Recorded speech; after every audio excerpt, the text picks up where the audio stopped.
A paz do Senhor. Estamos a estudar o que a Bíblia ensina sobre a segunda vinda de Cristo. Na aula passada, iniciámos uma nova unidade temática intitulada Sinais da Segunda Vinda. Esta é a aula número 11 desta série de estudos. Vimos como a Palavra de Deus apresenta certos acontecimentos como indicações ou sinais que a segunda vinda do Senhor Jesus ocorrerá brevemente. Esses sinais podem ser classificados em 4 grandes grupos. Primeiro, sinais relativos a Israel. Segundo, sinais relativos à Igreja. Terceiro, sinais relativos às nações. E quarto, sinais relativos à natureza ou ecologia. No nosso último encontro, começámos a analisar o primeiro grupo, isto é, os sinais que se prendem com a nação de Israel. Como os irmãos devem estar recordados, falámos de 2 em particular. O sinal número 1 é o regresso dos judeus à sua terra, na Palestina, que se observou durante o século XX, muito especialmente na segunda metade do século. O sinal número 2 é o renascimento de Israel como um Estado em 1948, voltando a existir como nação soberana, facto que já não se verificava desde o exílio babilônico. Isto é, depois de cerca de 2500 anos, Israel ocupa de novo a sua terra como Estado soberano. É de facto um sinal notável. Mas há outros sinais relacionados com Israel que iremos abordar na aula de hoje.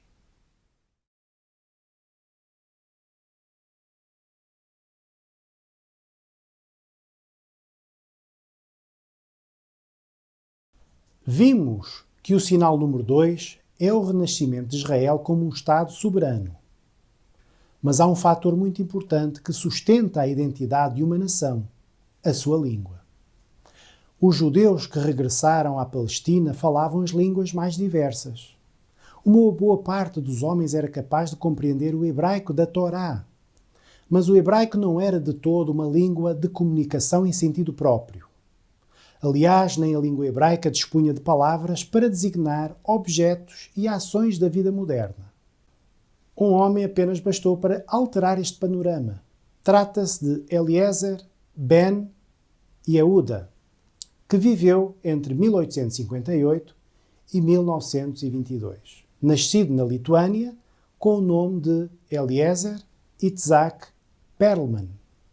A história deste homem é fascinante. Para a resumir, diremos apenas que ele assumiu como missão da sua vida restaurar o hebraico como língua de comunicação entre os judeus, especialmente entre os que regressavam à Palestina. O seu trabalho foi verdadeiramente impressionante. Criou novas palavras para a nova realidade da vida contemporânea. Educou o seu próprio filho a falar hebraico como língua materna e conseguiu fazer o mesmo com centenas de jovens. Escreveu livros e dicionários.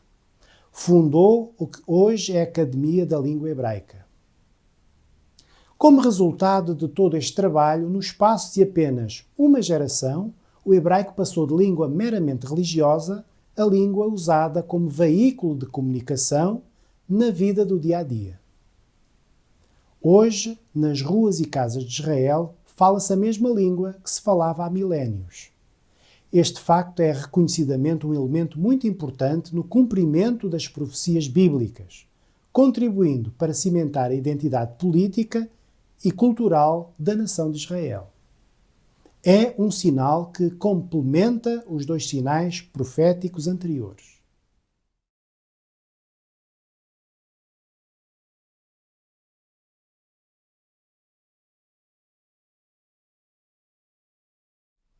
Em 1953, Israel lançou um selo, que estamos a ver na imagem, que tem escrito o motivo que comemora. Este motivo é a conquista do deserto. Que significa isto? Responder esta pergunta conduz-nos ao sinal número 4, que intitulamos Os desertos florescem. Quando Israel voltou a existir como nação, através da Resolução das Nações Unidas em 1947, ficou detentora de um pequeno território que era constituído por desertos e pântanos em cerca de 75% da sua área. As guerras que seguiram, sobretudo a chamada Guerra dos 6 Dias, em 1967, alargaram consideravelmente as fronteiras de Israel. Mas tornou-se imperioso conquistar os desertos e criar meios de subsistência alimentar. De outra forma, como sobreviveriam como nação independente? Esta necessidade levou os israelitas a desenvolverem de forma impressionante as técnicas da agricultura de que hoje são reconhecidamente mestres a nível mundial. Os agrónomos israelitas têm cooperado, por exemplo, com países africanos para implementarem as suas técnicas agrícolas inovadoras. Como resultado do seu trabalho e engenho, uma terra inóspita e hostil, abandonada durante séculos, foi sendo transformada. Hoje, desertos como o de Negev produzem trigo, frutos diversos e até flores, como podemos ver nestas imagens. Começou a cumprir-se a profecia de Ezequiel que diz: E dirão, esta terra assolada ficou como jardim do Éden, e as cidades solitárias e assoladas e destruídas estão fortalecidas e habitadas. Então saberão os gentios que tiverem ficado ao redor de vós que eu, o Senhor, tenho reedificado as cidades destruídas e plantado o que estava devastado. Eu, o Senhor, o disse e o farei. Ezequiel 36, 35 e 36. Isaías também profetizou: o deserto e o lugar solitário se alegrarão disto, e o ermo exultará e florescerá como a rosa. Abundantemente florescerá e também jubilará de alegria e cantará. Isaías 35, 1 e 2. Que profecias extraordinárias! A terra assolada ficou como o jardim do Éden, e o ermo exultará e florescerá como a rosa. Sabemos que esta profecia cumprir-se-á plenamente quando o Messias for rei em Israel. Mas o início do seu cumprimento nos nossos dias é um sinal de que o dia da volta de Cristo está muito perto.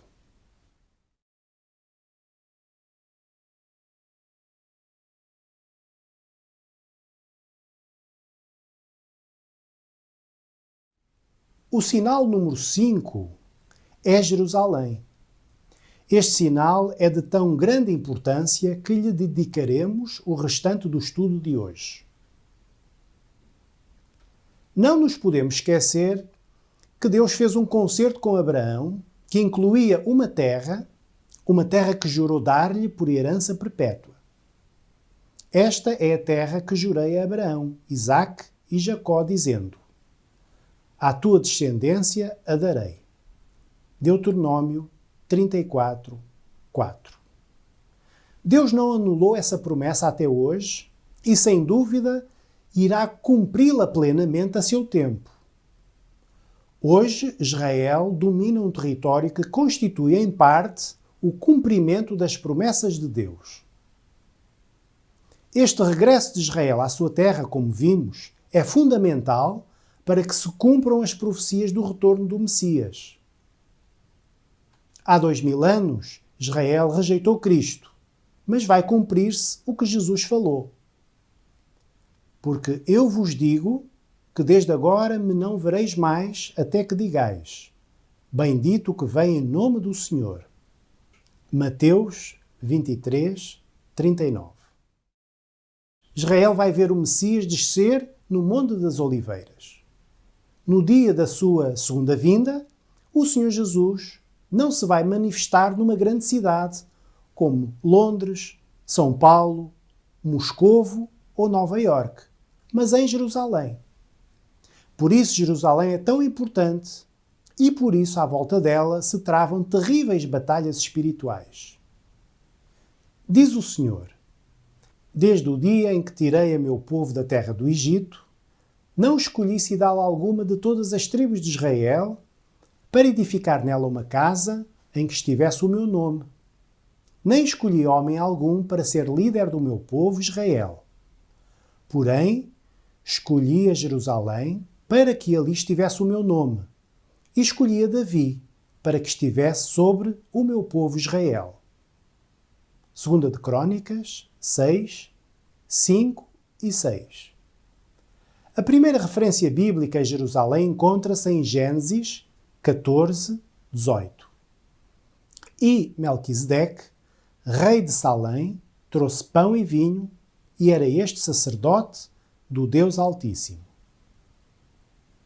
Salém, que significa paz, é, como afirmam os estudiosos, um nome antigo que identifica a cidade de Jerusalém. Melquisedeque, como sabemos, é uma personagem misteriosa que apareceu a Abraão e que o escritor aos Hebreus associa ao próprio Senhor Jesus. Mas Jerusalém tornou-se sobretudo conhecida como a cidade de Davi. Foi a cidade do Davi histórico, o rei que viveu há 3.000 anos, e será a cidade do Davi profético, o Messias Jesus, que em breve voltará. Por isso devemos estar muito atentos ao que está profetizado a respeito desta cidade. Vejamos em primeiro lugar as palavras de Jesus em Lucas 21, 24.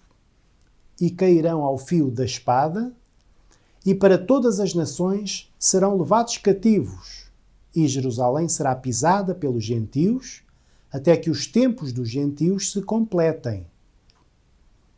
Estas palavras predizem a destruição de Jerusalém e a subsequente dispersão dos judeus pelas nações. Note-se que a cidade de Jerusalém tem uma longa história de guerra. Foi destruída 2 vezes, cercada 23 vezes, atacada 52 vezes e capturada e recapturada 44 vezes. Mas esta profecia de Jesus aponta para um tempo precioso, os tempos dos gentios, durante o qual os judeus não pisariam a sua cidade. Quando Jesus disse: Jerusalém será pisada pelos gentios, Jerusalém ainda era pisada pelos judeus. É curioso que o antigo nome da cidade, no tempo do rei Davi, era Jebus, habitada pelos jebuseus, que Davi derrotou. A palavra Jebus significa pisar ou ter debaixo dos pés, isto é, dominar. Depois dos jebuseus, os hebreus pisaram Jerusalém com os seus próprios pés durante quase 1 milénio, com pequenos intervalos. Mas agora Jesus diz que a cidade deixaria de ser pisada pelo povo de Deus e passaria a ser pisada pelos gentios. Muitos povos gentios já pisaram Jerusalém desde a sua destruição no ano 70. Romanos, bizantinos, persas, árabes, cruzados, mamelucos, franceses, turcos e ingleses. Foram estes últimos que governaram Jerusalém até 1948, data da proclamação da independência de Israel. Mas é importante lembrar que em 1948 Israel não ficou detentor de Jerusalém, como se pode ver no mapa. Jerusalém, encravada no meio do Estado árabe, ficou sob a administração das Nações Unidas. No entanto, na sequência da guerra israelo-árabe que se seguiu, nesse mesmo ano de 48, a parte ocidental da cidade foi anexada pelos israelitas e a parte oriental pelo Estado árabe da Jordânia. Em 1967 deflagrou uma guerra israelo-árabe que durou apenas 6 dias, de 5 a 10 de junho, e que por isso é muitas vezes chamada Guerra dos 6 Dias. Esta guerra teve enormes consequências que perduram até hoje. No final desta guerra relâmpago, o território israelita cresceu 3 vezes. Israel passou a ocupar as colinas de Golã, na Síria, e o Monte Hermon, que fazia parte do território libanês e do sírio, o Monte Sinai e a faixa de Gaza, até então sob ocupação egípcia. E também territórios da Cisjordânia e o leste de Jerusalém. Mais tarde, Israel viu-se obrigado a devolver parte desse território conquistado. Em 1982, o Sinai foi devolvido ao Egito. Gaza foi devolvida aos palestinianos. E Israel retirou-se dos colonatos no norte da Cisjordânia. Mas o mais importante foi a conquista de Jerusalém. Pela primeira vez em 2000 anos, os judeus voltavam a pisar toda a Jerusalém. A reconquista de Jerusalém foi euforicamente celebrada por Israel. Inclusive, um dia feriado foi criado para perpetuar o acontecimento. O Dia de Jerusalém. O muro ocidental do templo, o chamado Muro das Lamentações, ruína do antigo templo, reconstruído por Herodes, tornou-se um dos locais turísticos mais visitados de todo o mundo. Só que, de imediato, o Conselho de Segurança emitiu uma resolução, a Resolução 242, em que era exigida a retirada de Israel dos territórios ocupados. De 1967 até hoje, o conflito em volta de Jerusalém e outros territórios mantém-se. Judeus, árabes e cristãos têm Jerusalém como cidade sagrada. Para agravar o problema, na área junto ao antigo templo judeu, ergue-se hoje uma mesquita, a Mesquita Al-Aqsa, ou Mesquita de Omar, com o seu famoso Domo da Rocha.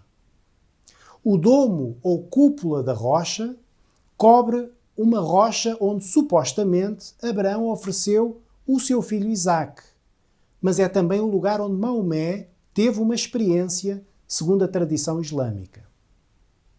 Esta mesquita não é uma mesquita qualquer. Para o Islão é o terceiro lugar mais sagrado, uma vez que ali esteve o profeta Maomé. Esta é, talvez, a segunda mais antiga do mundo. Os seguidores do Islão são encorajados a visitá-la e a orar no seu interior. Como facilmente se entende, a localização da mesquita na área do templo dos judeus é explosiva. Já vários conflitos estiveram para rebentar, provocados por fanáticos religiosos. Para os judeus é impensável abandonar Jerusalém. Nela se situa a residência do presidente da nação, as repartições do governo, o Supremo Tribunal e o Knesset, Parlamento. Em 1980, o Knesset, isto é, o Parlamento israelita, criou uma lei que ficou conhecida como a Lei de Jerusalém. Nesta lei, Israel assume oficialmente a unificação da cidade, incluindo a parte árabe da cidade. Isto é, para todos os efeitos, Jerusalém é a capital de Israel, embora a lei internacional não o reconheça. Verificamos assim que em torno de Jerusalém foi criado um foco perigosíssimo de tensão política com impacto mundial. Cumpre-se a profecia de Zacarias. E acontecerá naquele tempo que farei de Jerusalém uma pedra pesada para todos os povos. Zacarias 12:3. Pedra pesada. É de facto uma questão tão complexa que a diplomacia internacional até hoje não conseguiu resolver. Para todos os povos. É interessante que só em 1945 é que surgiu uma organização representativa de todos os povos, as Nações Unidas. O facto de Israel assumir Jerusalém e não Tel Aviv como a sua cidade de facto tem provocado inúmeras reações contrárias. As Nações Unidas discutem constantemente a questão de Jerusalém. É incrível, mas 1/3 do tempo total gasto na discussão de assuntos de todo o mundo é gasto para tratar da questão de Jerusalém e de Israel em geral. Isto é, 1/3 do tempo da organização, que representa todas as nações do mundo, é gasto para tratar de um pequeno povo que representa apenas 1/1000 da população mundial. Não é incrível? Jesus um dia chorou sobre Jerusalém. Jerusalém, Jerusalém, que matas os profetas e apedrejas os que te foram enviados. Quantas vezes quis eu reunir os teus filhos, como a galinha ajunta os do seu próprio ninho debaixo das asas, e vós não o quisestes.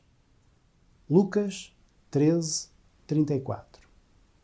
Jerusalém não recebeu o seu Messias, tal como tinha rejeitado os profetas.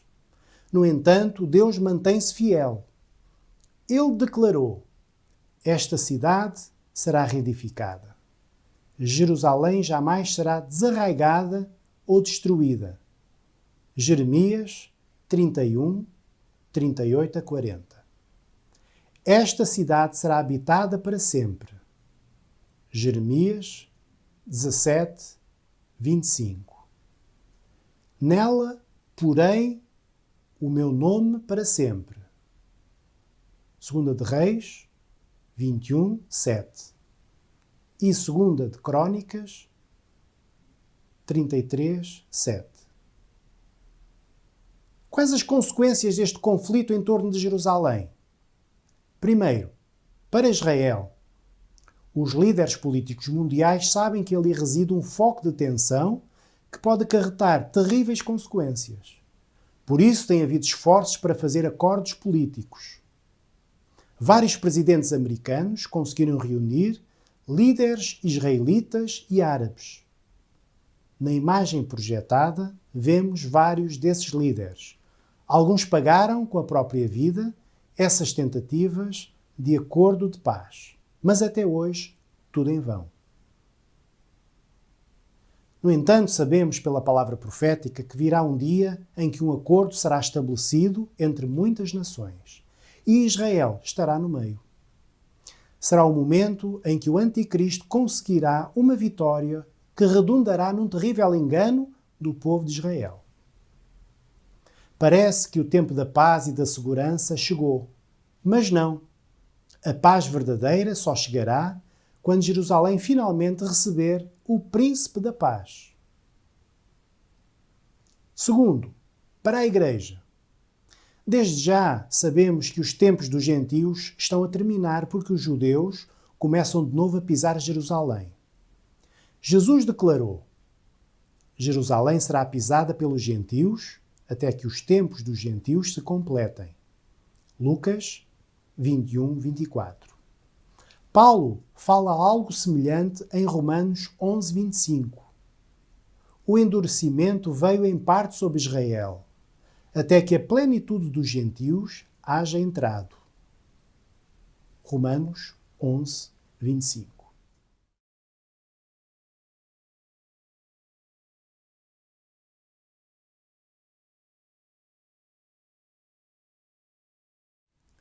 Concluímos aqui o nosso exame rápido de 5 sinais proféticos que estão relacionados com a nação de Israel.